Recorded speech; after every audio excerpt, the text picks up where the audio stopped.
imagine dedicating literally 15 years of your life to mastering the exact mathematically perfect angle of your toe point.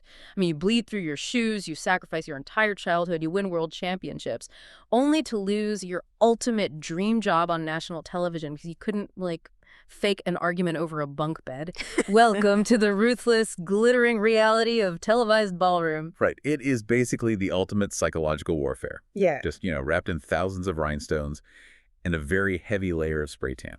Babes, welcome back. We love you, we see you, and babes, tonight we're all ballroom experts despite having absolutely zero qualifications. Literally none. I know you're probably listening to this on your commute right now, convinced you could nail a perfectly executed Samba roll while waiting in traffic, and honestly, I believe in you. Oh, fully. Yeah. The delusion is valid. I hope you have your glass ready because tonight I have a raspberry champagne spritz on deck.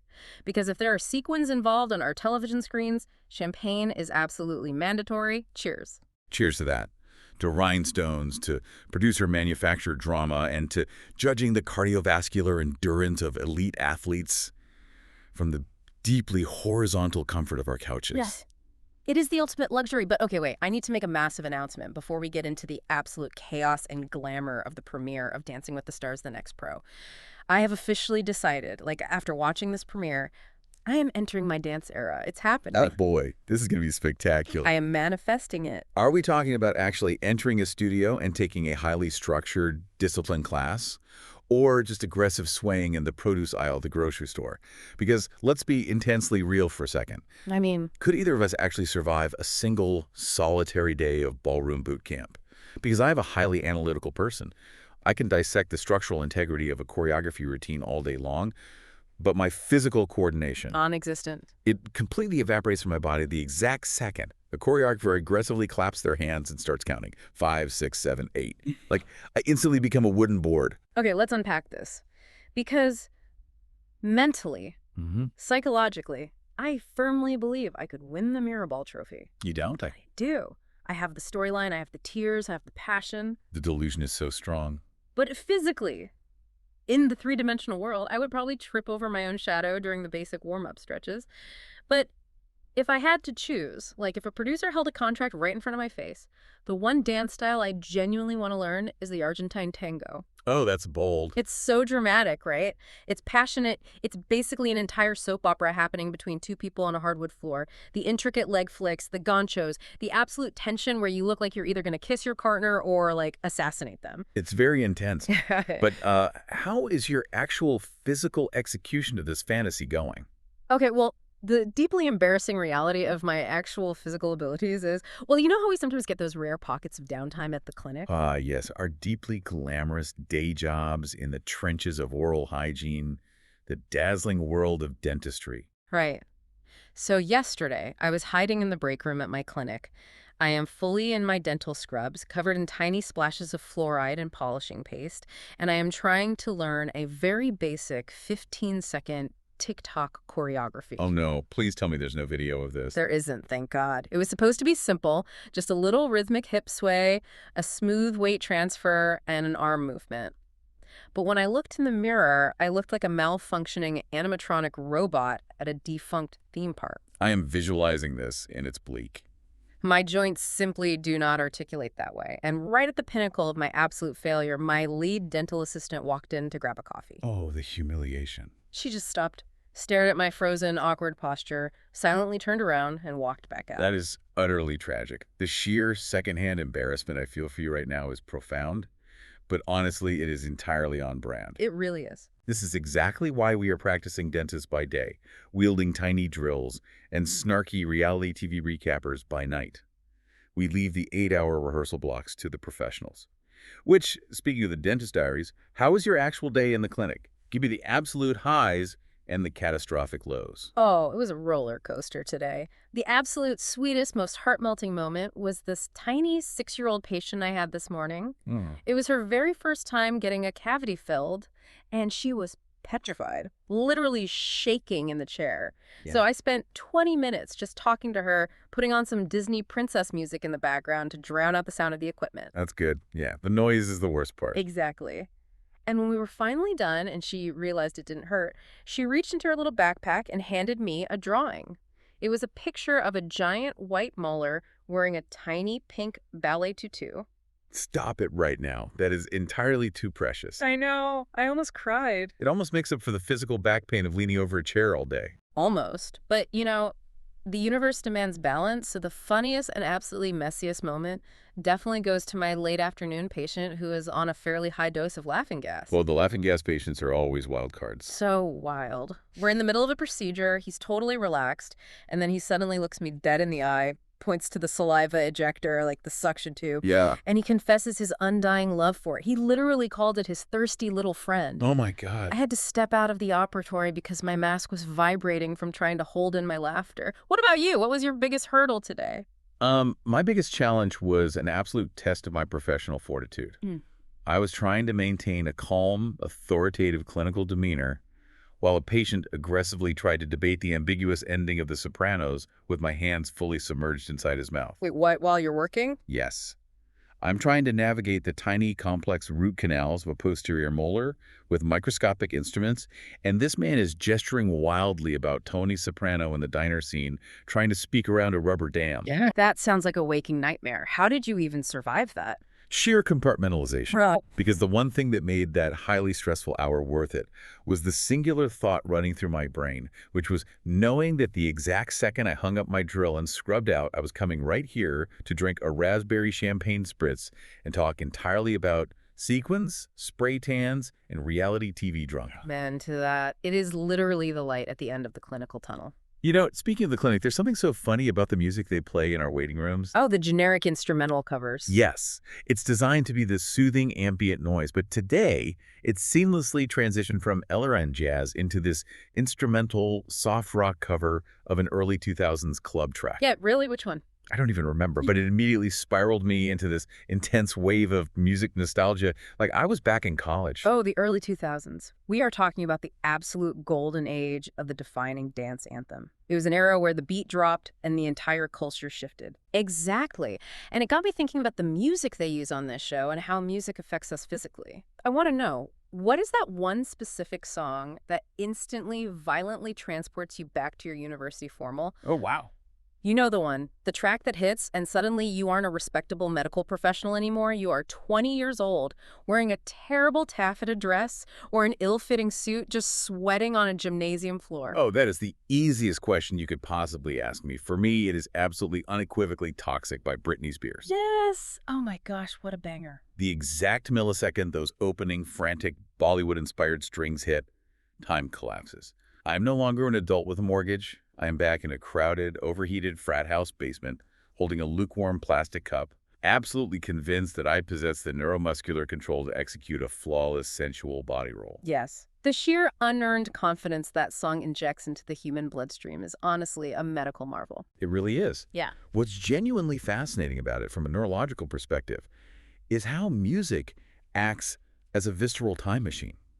Like, it bypasses our logical processing entirely. Totally. We can forget our own computer passwords, we can forget our anniversary, but the hippocampus locks onto the melodic structure of a song we haven't heard in a decade.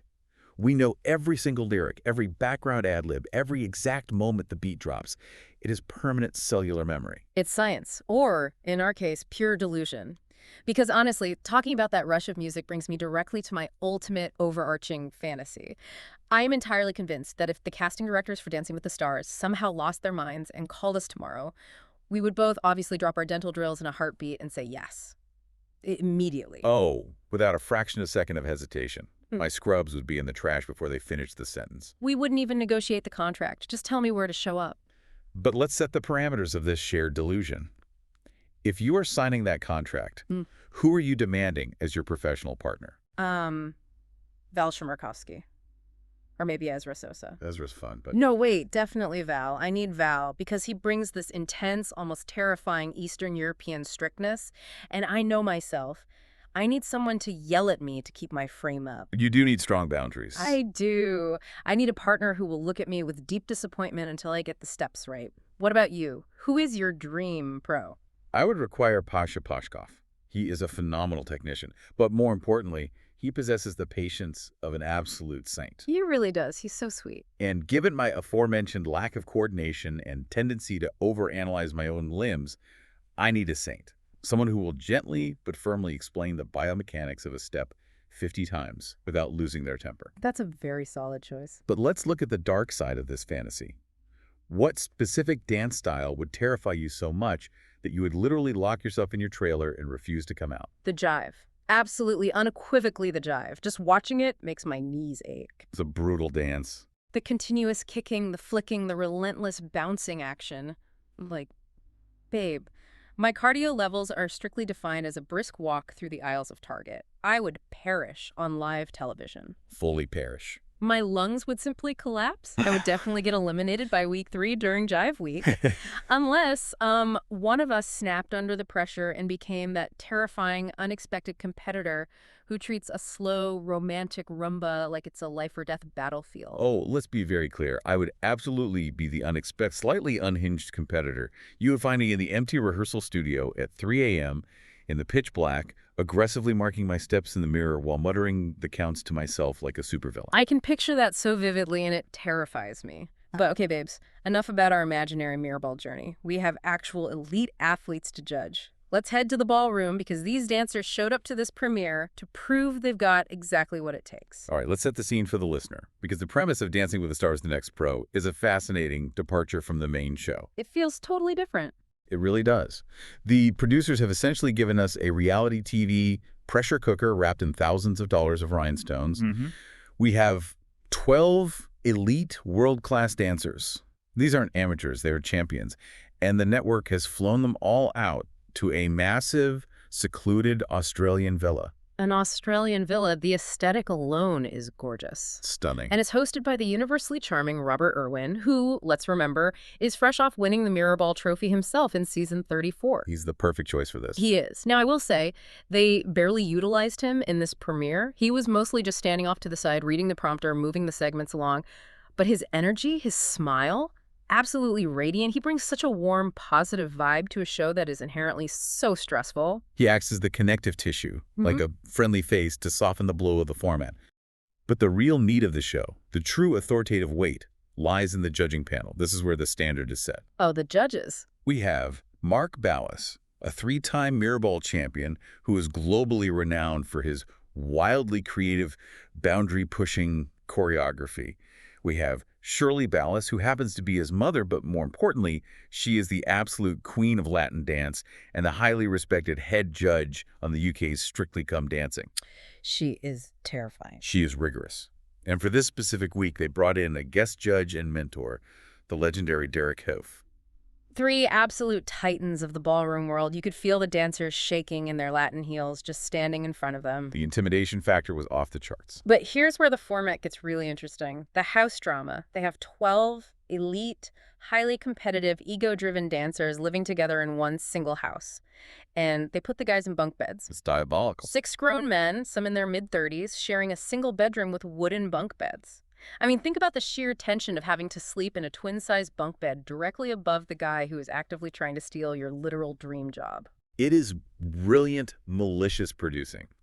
If we connect this to the bigger picture of reality television mechanics and sports psychology, it is a masterstroke of psychological manipulation. Wait, how so? Break that down. The producers are intentionally depriving these hyper-competitive athletes of decompression space. When you are training for 8 to 10 hours a day, pushing your body to the absolute brink of failure, your body and your mind require solitude to regulate cortisol levels and begin muscle recovery. Right. You need a minute to just not perform. Exactly. By forcing them into bunk beds, shared bathrooms, and communal kitchens, you are completely eliminating their ability to mentally off-ramp. You are guaranteeing frayed nerves, heightened emotional reactivity, sleep deprivation, and ultimately explosive television.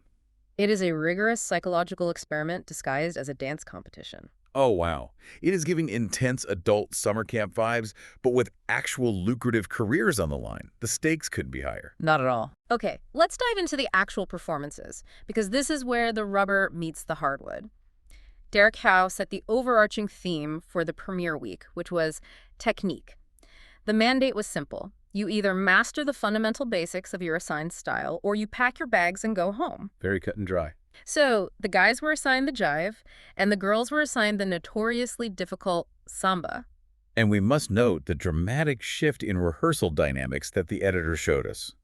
Derek visited the guys in the studio to check on their progress, and he was openly, visibly disappointed. You look so mad. He watched their solos and called them underwhelming.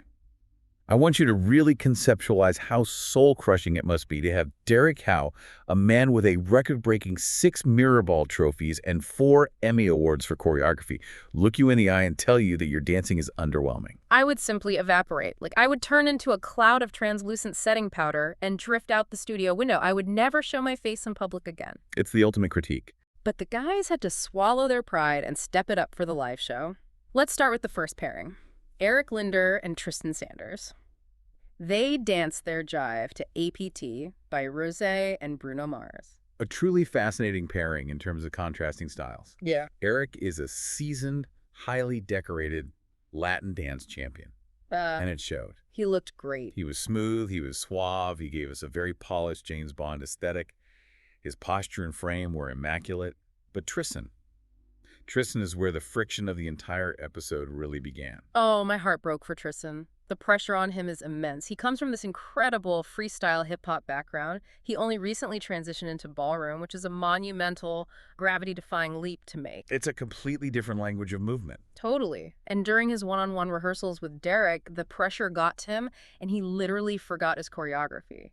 He completely blanked, froze right in the middle of the room. It was agonizing to watch. It was painful. But when the lights went down on the live floor, he recovered. He brought this huge, magnetic, infectious personality. He did this incredible sliding trick under Eric's legs.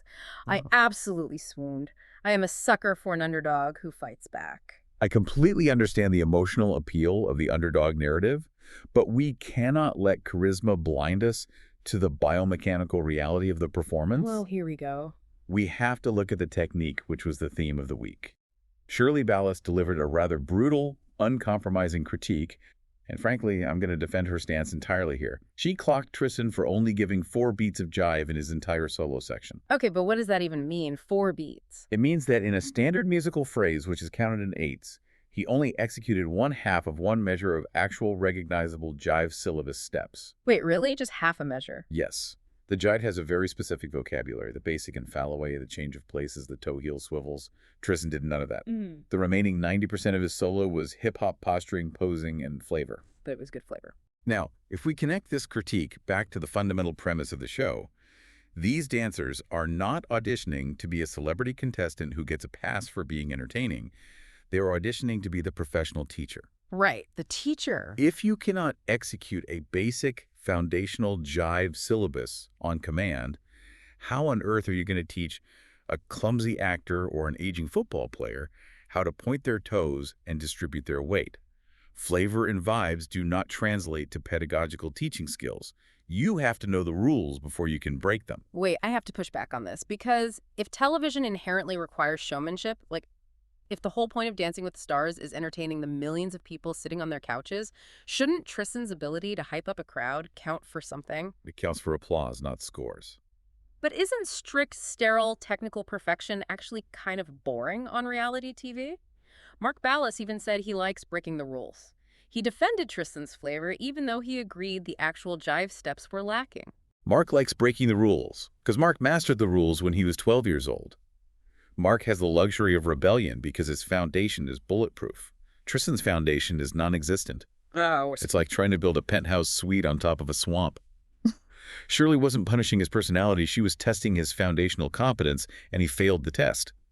It's harsh, but it's the reality of the profession. Ugh, when you explain the teaching aspect of it, makes frustrating sense. Fine. But the flavor made me smile, and I will stand by that. Moving on to our next male pairing, AJ Pritchard and Jake Monreal. They danced their jive to What I Like About You by 5 Seconds of Summer. And babe, the age and experience gap between these two was glaringly obvious from the first 8 count. It was a massive chasm. Let's look at the stats. AJ is 31 years old.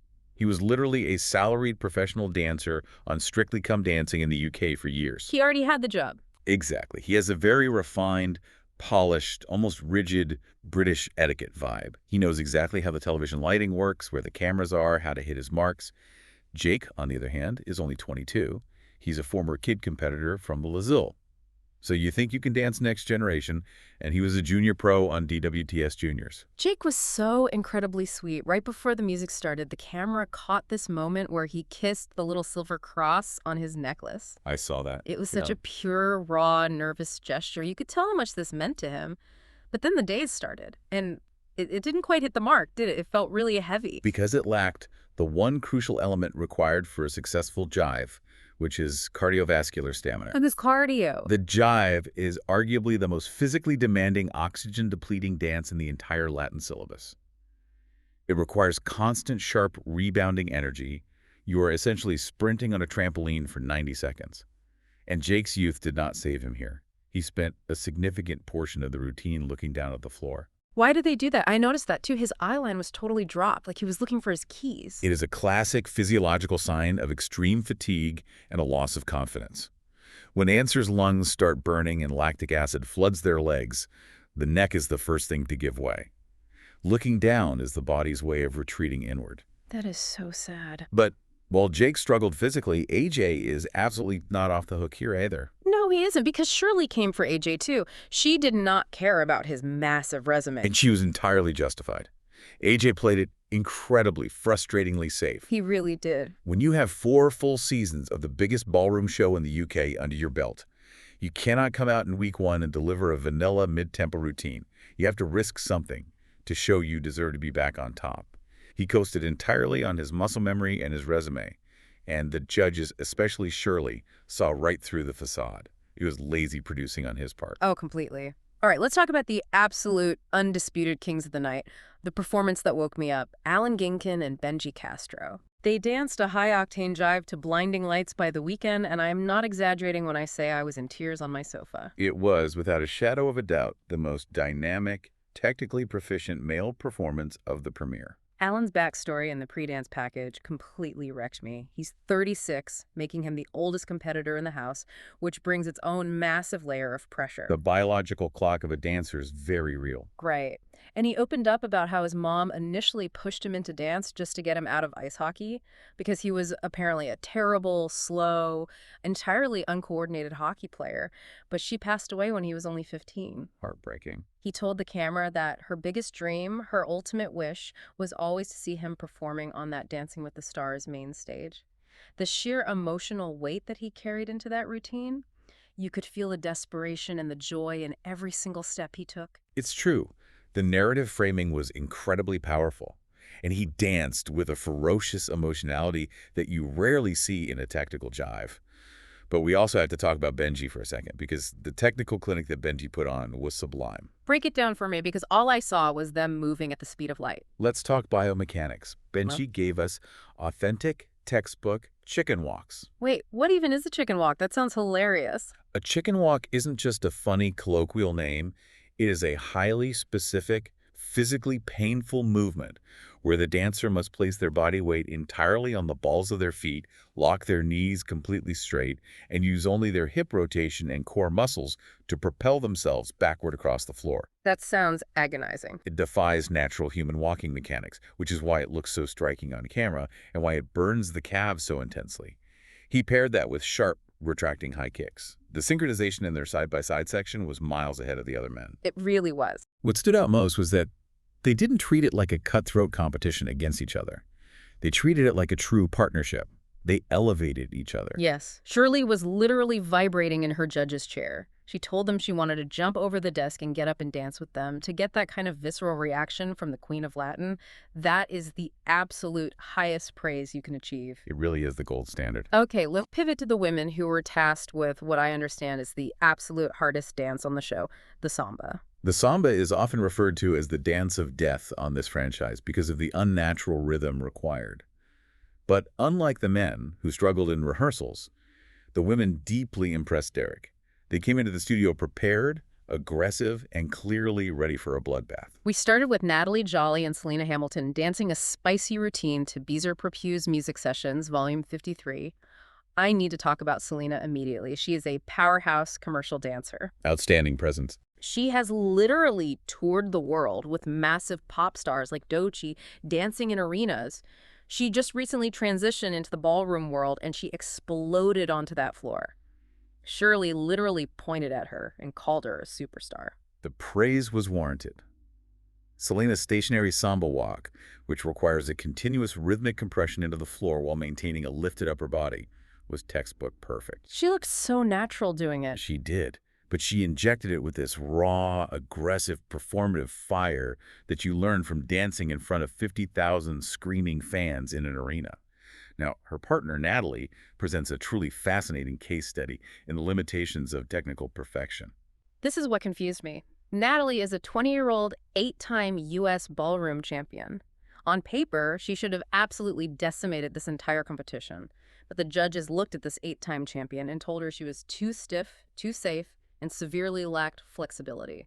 How does a champion get told she's stiff? Because there's a massive fundamental difference between competitive, adjudicator-judged ballroom and reality television ballroom. Okay, explain that. In traditional competitions, where Natalie reigns supreme, the judges are looking for strict adherence to the syllabus. They are looking at your frame, the rigid, unchanging space maintained between the partners' upper bodies. You are heavily penalized for breaking that frame or losing your posture. So you have to stay super contained. Exactly. It creates a very controlled, upright aesthetic. It is inherently rigid.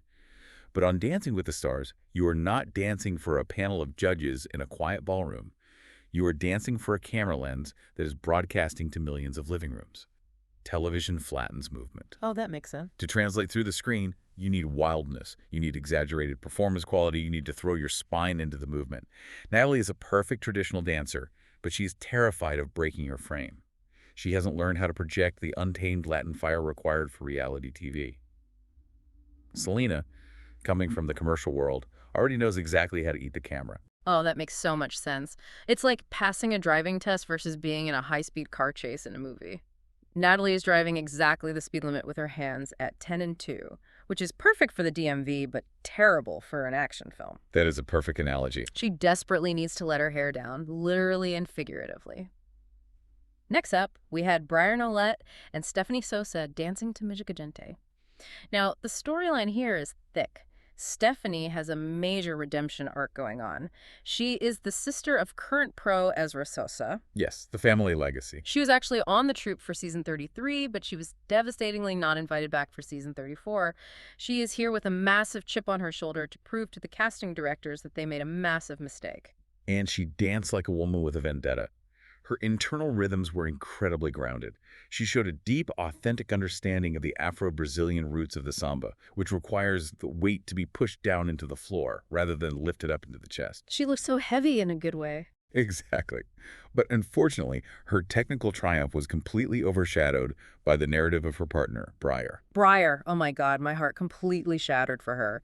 She has a massive following online, over 1 million followers on social media. She's this incredible vocal advocate for epilepsy awareness, having overcome so many physical and medical hurdles just to continue dancing. Her story is incredible. It is. And right in the middle of her big solo moment, she slipped, her foot gave out, and she literally fell hard onto the floor. Slips happen. We have seen seasoned professionals on the main show wipe out on a slippery floor or catch a heel in a dress. The slip itself is not a disqualifying event. What matters is the recovery, which she handled beautifully, popping right back up on the beat. She didn't miss a beat. However, the slip was just the most obvious symptom of a much larger technical failure, and Shirley Ballas did not hold back. Shirley was ruthless. I was watching it through my fingers. I was so devastated for Briar. She just got back up from a humiliating fall on national television, and instead of praising her resilience, Shirley immediately tore into her, criticizing something called her A to B walk. Because Shirley's job is not to provide emotional support. Her job is to adjudicate technique. I have a heart. And Shirley was entirely clinically correct. The slip was unfortunate, but the foundational mechanics were the real issue. Shirley pointed out that Briar walks from point A to point B incorrectly for Latin dance. How can you walk incorrectly? It's literally walking. In contemporary dance, which is Briar's background, dancers often stand in parallel with their toes pointing straight ahead or slightly together. But in Latin ballroom, your feet must be turned out. When you walk, the inside edge of your foot should trace along the floor. Oh, I see. Briar was walking with her toes together and her heels apart. It throws off the entire alignment of the hips. In Samba, everything stems from the lower body. The footwork, The compression into the floor, the pelvic tilt that creates the signature bounce. Breyer has this gorgeous, fluid upper body from her contemporary training, but her lower body mechanics were fundamentally flawed for this specific, highly technical style. See, you are so analytical. I'm sitting on my couch just wanting to reach through the screen and give the poor girl a hug because she is clearly holding back tears, and you're diagnosing her foot placement like it's a structural engineering flaw. That is exactly why the panel needs a Shirley Ballas. Empathy does not win a dance competition, technique does. Fine, fine. Okay, the final pairing of the night, bringing all the tension, Nina Meister and Adele Zakeman dancing a wildly fast samba to Hips Don't Lie by Shakira. The sheer interpersonal drama of this pairing was a producer's dream. Oh, the roommate drama. The prepackage revealed that they actually used to be roommates, and Nina explicitly stated to the camera that Adele is very direct and guarded, heavily implying a history of domestic friction. I live for the roommate drama. Give me all the messy, passive-aggressive dishwashing arguments transposed onto a dance floor. Nina danced her half of the routine with this very warm, bubbly, inviting energy, but the judges caught her rushing the music, dancing slightly ahead of the beat because she was so excited. But Adele, oh my God, Adele. Adele was an absolute assassin on that floor. Her mechanics were terrifyingly flawless. Derek Hough was so blown away that he literally bestowed a nickname on her on night one. He looked at her and said, "I call Danielle the Ferrari of the ballroom, but Adele, you are the Rolls Royce because you dance expensive." A massive statement. Adele just immediately broke down crying into her hands. If you follow this show, you know that is the highest compliment you could possibly receive in this entire franchise. To contextualize this for the listener, Danielle is widely considered the most technically proficient, dangerously creative, and physically capable female pro currently on the DWTS roster. She is a goddess. To have a judge of Derek's caliber draw a direct line between you and Daniela on your very first dance is staggering. It established Adele instantly as the undisputed frontrunner. A Ferrari is fast and erratic, but a Rolls-Royce implies deep power, absolute control, and a fierce, unshakable intensity. Her isolations, the way she could move her rib cage while keeping her hips entirely frozen, were mesmerizing. So mesmerizing. So we finally get to the end of the night. The adrenaline is fading. The reality is sitting in. Robert Irwin steps out onto the floor looking incredibly grave, holding the results cards. He announces the bottom 4 dancers based purely on the judges' scores: Tristan, Jake, Breyer, and Natalie. A very heavy bottom 4. And then he delivers the final blow. The 2 dancers immediately sent home, their dreams crushed on night 1, are Jake and Breyer. The shockwaves in that room were palpable. Breyer, as you mentioned, has a massive, highly engaged, passionate fan base online. But her elimination proves a crucial, defining point about the mechanics of this specific spin-off. Your social media followers cannot save you here. It's so harsh. There is no audience vote to bail you out of a bad technical performance. The judges are strictly evaluating your technique and your pedagogical potential. It is so incredibly brutal. It goes against everything modern reality TV has taught us about popularity. But Jake's elimination truly broke my heart. He is only 22 years old, and to handle that kind of public rejection with such immense grace, he took the microphone and simply said it was a massive blessing just to be invited into the room and to share the floor with these titans. He exited that ballroom like a true seasoned professional. He has a very long, very lucrative career ahead of him in the commercial dance world. This is merely a speed bump on his resume. But if we look purely at the physical evidence presented on the floor, the cuts were entirely justified. Okay, I think we all need to take a collective deep breath, grab a very large sip of our raspberry spritzes, and transition into our favorite part of the show, the debate segments. Let's start with segment 1, Mirrorball moment. Let's do it. Out of all the dizzying spins, the high kicks, and the dramatic, soul-piercing stares into the camera, what was your absolute favorite performance of the night? What is the one routine you will rewatch tomorrow? For me, it undeniably has to be Adele, the newly minted Rolls-Royce of the ballroom. What is so deeply fascinating about watching her dance is that she didn't just execute the choreography she was given, she commanded the physical space of the room. She owned it. When you watch a truly elite, world-class dancer, they possess this rare ability to manipulate time. They stretch the music. They don't just step on the beat. They dance through the beat. Adele's upper body isolations during her solo section were so precise, so sharp, they looked like they were being choreographed by a mechanical metronome, and yet she managed to infuse them with this raw, aggressive Latin sensuality. She set a towering bar for what a professional should look like on this spin-off. Okay, I cannot argue with the power of the Rolls-Royce. Her technique was undeniably spectacular.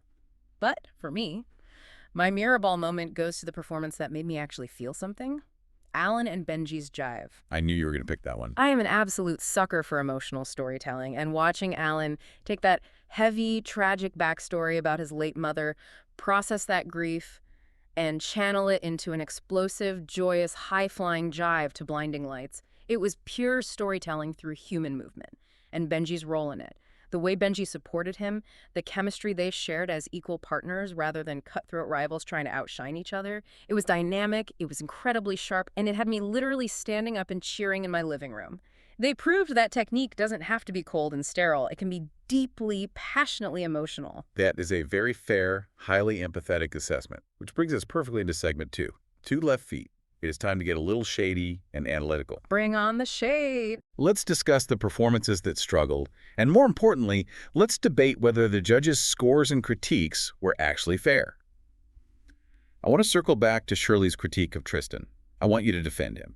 Was Shirley too harsh regarding his lack of actual jive content? Yes, I think she was incredibly harsh. Tristan is a hip-hop dancer by trade. He was thrown into a totally alien environment, and he was playing to his natural strengths to survive the week.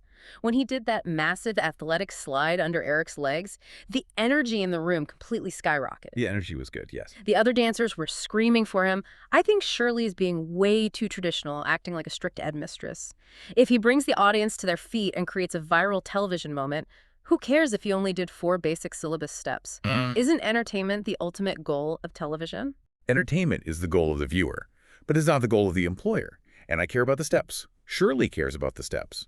Because again, let's unpack the reality of the job he's applying for. Tristan is not auditioning to be a fun, chaotic contestant. He's auditioning to be the lead teacher on a multi-million-dollar production. Okay, a bit. Picture this scenario. Tristan gets hired. Next season, he gets assigned a celebrity partner, maybe a stiff, nervous politician or a clumsy actor. They draw the jive for week 2. If Tristan, the supposed expert teacher, only gives that celebrity 4 beats of actual jive and fills the rest of the 90 seconds with hip-hop tricks and sliding on the floor, the ghost of Lynn Goodman would literally manifest in the studio, and the judges would tank their score with a paddle of 3. 3? Oh my God. Shirley wasn't arbitrarily punishing his fun personality. She was rigorously testing his pedagogical potential and his respect for the discipline. He failed the syllabus test. Ugh. When you paint the exact scenario of him trying to teach a celebrity, it makes complete sense. Fine, you win that one. But what about Breyer? I am still hung up on this. Was sending her home over one single slip on the floor truly justified? It wasn't just the slip. But she has 1 million followers. She brings massive viewership and young eyes to a legacy television show. From a producing standpoint, it seems like a terrible business decision. The slip, as awful as it was merely a symptom. It was not the disease. The disease was her fundamental lack of ballroom technique. She's undeniably a gorgeous, breathtaking contemporary dancer. But ballroom, especially international Latin, is a highly specific, physically unnatural way of organizing the human body. Her lower body mechanics, the failure to turn out her feet, the lack of pelvic compression, were entirely wrong for the Samba. It's like asking a world-class swimmer to suddenly compete in gymnastics. The muscles just aren't trained for it. Let's look at the others in the bottom 4. Natalie, despite being visually stiff, hit every single technical requirement cleanly. Jake, despite losing his stamina and looking at the floor, maintained the correct Samba bounce action longer than Breyer maintained proper footwork. The judges didn't look at Instagram follower accounts. They made the clinical, technically correct choice. You are so incredibly ruthless. It's like you're in the clinic diagnosing a massive cavity. You just pick up the drill and go straight to the painful truth, no Novocaine. But I have to admit, your logic is sound, even if it hurts my heart. It is entirely what I do best. Emotion clouds judgment. Well, let's lighten the mood, leave the harsh reality behind, and spiral completely back into our absolute ballroom delusion for segment 3. Our dream dance partners. We're doing this rapid-fire, round-robin style. If the producers magically lost their minds and cast you on the show next week, give me the exact, detailed rundown of your demands. All right, I've thought about this extensively. My pro partner, as previously established, would be Pasha Pashkov. He's a phenomenal, rigorous technician and an incredibly patient, calming presence. My dream dance style would be the Viennese waltz. Why Viennese waltz? It is elegant, it is continuous, it relies on sweeping momentum, and most importantly, it does not require me to aggressively bounce or attempt to do a split. Very strategic, very self-aware of your own physical limitations. I respect it. Exactly. My walk-on song would be Golden Hour by JVKE. It has this sweeping cinematic piano arrangement that perfectly matches the rise and fall of a waltz. And the costume. I am very particular here. I want a classic, voluminous, sweeping ball gown in a deep midnight blue. I want it heavily structured, perhaps with a corsapatus, completely covered in intricate Swarovski crystal detailing. Oh, gorgeous. But absolutely no fringe. Fringe is chaotic, it highlights every mistake you make, and I refuse to wear it. What about you? Give me your chaotic demands. Oh, I am leaning into the absolute chaos. Give me Valchmerkovsky. I want the intense, sweaty, chest-bearing, highly dramatic rehearsal footage where we violently yell at each other over a missed step and then passionately make up 5 minutes later because we respect the art. That sounds exhausting. It's passion. My dream dance is the Argentine tango full of sharp leg flicks and dramatic pauses. My walk-on song is Toxic by Britney Spears, but specifically that dark, slowed down, intensely orchestral version they always use in thriller movie trailers. That sounds absolutely terrifying for everyone involved. It's meant to be. And the costume. I want blood red silk. I want a slit all the way up to my hip bone. I want dark feathers. I want heavy rhinestones. And I want sheer illusion netting everywhere. I want to look like a glamorous, highly suspicious widow who just inherited a vast fortune under extremely questionable circumstances. So basically just a regular Tuesday night for you, but with his spray tan. Exactly. You see the vision. Okay, finally, let's wrap up with segment 4. Next week's predictions. We know from the teaser that next week is Story Week with guest mentor Brandon Armstrong. Story Week is always tough. The dancers have to choreograph a routine that tells a deeply personal story from their own lives. So let's lay our bets on the table. What is your biggest prediction for how the pressure will affect the house? My biggest, most confident prediction is that Natalie is going to struggle heavily with the demands of Story Week. She was already clocked by the judges for being too safe, too rigid, and too stiff in a party dance like the Samba. Story Week requires intense, raw, emotional vulnerability and literal acting skills. If she couldn't let loose and fake a smile in a fun Samba, I fear she is going to completely freeze up when she is asked to creatively convey deep personal trauma or intense joy to a television audience. Oh, that is a really astute call. The emotional block is real. For my future front-runner prediction, I am calling it right now, I think Selena is going to completely overtake Adele. Really? Over the Rolls Royce? Hear me out. Adele obviously has the flawless Rolls-Royce technique, but Selena has that commercial, touring with pop stars energy. In Story Week, Selena already knows exactly how to emote and act for a massive crowd. She knows how to sell a feeling. I think Selena is going to deliver a contemporary-infused routine that makes every single person in that room cry. An interesting theory. Technique versus theatricality. For biggest improvement, I'm keeping my eye on Tristan. He barely survived the bottom 4. The absolute fear of God, or rather the fear of Shirley Ballas, has been deeply instilled into him. Literally terrified. I predict he will come back next week, swallow his hip-hop pride, adhere strictly to the syllabus rules, and channel all of his dynamic, crowd-pleasing energy into actual, recognizable technique. I really hope you're right, for his sake. Now, give me your one completely unhinged, chaotic theory for the house drama, because those bunk beds are a ticking time bomb. With the intense psychological pressure of Story Week, which literally requires dredging up painful emotional memories for the camera, combined with the compounding lack of REM sleep from the cramped bunk beds, I predict a massive, explosive, Bravo-style reality TV meltdown over something completely trivial, like bathroom counter space. Oh, absolutely. Someone's expensive bottle of hairspray is going to get knocked into the sink, and it's going to instantly escalate into a screaming match about respecting the artistic process and stealing focus. Yes. I need that level of messiness injected straight into my veins. My chaotic prediction is that someone is going to start a secret strategic alliance. Like, the commercial and contemporary dancers are going to band together against the strict traditional ballroom dancers. It is going to turn into a sparkly, sequined version of Survivor. It is entirely possible. The physical dancing is only half the battle. The psychological warfare in that house is only just beginning. It really is. So what does this all mean for the dancers? It leaves you, the viewer, with a really provocative, slightly uncomfortable thought to chew on.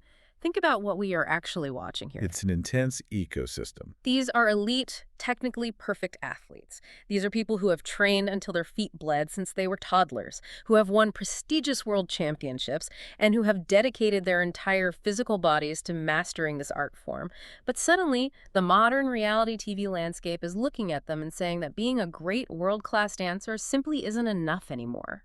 It's true. The skill isn't the only metric. Now, you also have to act like a Bravo reality star just to secure a paycheck. You have to be willing to cry on cue, you have to navigate toxic bunk bed politics, you have to produce snappy sound bites in the diary room. Does being a master of your craft even matter anymore if you don't have the messy, extroverted personality to pop on camera? It is the ultimate commodification of the athlete.